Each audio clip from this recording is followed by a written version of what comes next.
પાદરાના હિન્દુ એકતા સંગઠન દ્વારા ગૌરી વ્રત કરતી યુવતીઓ માટે ફિલ્મનું સ્ક્રીનિંગ યોજાયું। મોટી સંખ્યામાં યુવતીઓએ ઝાંસી કી રાણી ફિલ્મ જોઈ। ગૌરી વ્રતના પાવન અવસરે પાદરામાં ધાર્મિકતા સાથે સામાજિક જાગૃતિનો પણ સુંદર સમન્વય જોવા મળ્યો।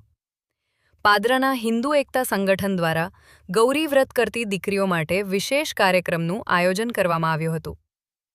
પાદરાના પ્રમુખ સ્વામી ટાઉન હોલ ખાતે યોજાયેલા આ કાર્યક્રમમાં ચોકસી ગર્લ્સ હાઈસ્કૂલની વિદ્યાર્થિનીઓને વીરાંગના રાણી લક્ષ્મીબાઈના જીવન પર આધારિત ઝાંસી કી રાણી ફિલ્મ દર્શાવવામાં આવી હતી। ફિલ્મ દ્વારા દીકરીઓમાં દેશપ્રેમ, સંસ્કાર અને મહિલા સશક્તિકરણનો સંદેશ પહોંચાડવાનો પ્રયાસ કરવામાં આવ્યો હતો। આ પ્રસંગે હિન્દુ એકતા સંગઠનના હોદ્દેદારો અને કાર્યકરોએ જણાવ્યું હતું કે સંસ્થા વર્ષ દરમિયાન વિવિધ સેવાકીય અને સામાજિક પ્રવૃત્તિઓનું સતત આયોજન કરતી રહે છે। ખાસ કરીને ગૌરી વ્રત દરમિયાન ઉપવાસ કરતી કુંવારિકાઓ માટે 5 દિવસ અલગ અલગ પ્રકારના ફરાળનું વિતરણ કરવામાં આવે છે, જેથી તેઓને ઉપવાસ દરમિયાન જરૂરી પૌષ્ટિક આહાર મળી રહે। કાર્યક્રમમાં મોટી સંખ્યામાં વિદ્યાર્થિનીઓ અને વાલીઓએ હાજરી આપી હતી। સમગ્ર આયોજન સુચારુ રીતે સંપન્ન થયું હતું અને ઉપસ્થિતોએ હિન્દુ એકતા સંગઠનની આ અનોખી પહેલને બિરદાવી હતી।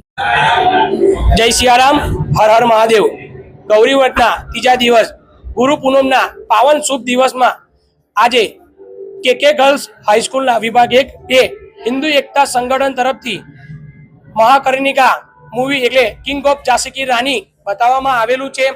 અમારો ઉદ્દેશ કે તમામ નાની દીકરીઓ આજે ઝાંસી કી રાણીનું મૂવી નિહાળી રહી છે અને મૂવી દેખીને અમે તો એક જ પ્રેરણા કરે છે કે ઝાંસી કી રાણી જ પાદરામાં બને।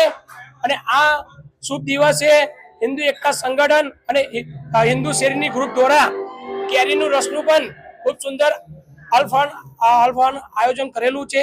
આગામી દિવસે પણ હિન્દુ એકતા સંગઠન આવી સેવા કરતું રહેશે અને 5 દિવસ ગૌરી વ્રતના નિમિત્તે ફરાળીનું વિતરણ કરવામાં આવેલું છે। જય સિયારામ, હર હર મહાદેવ।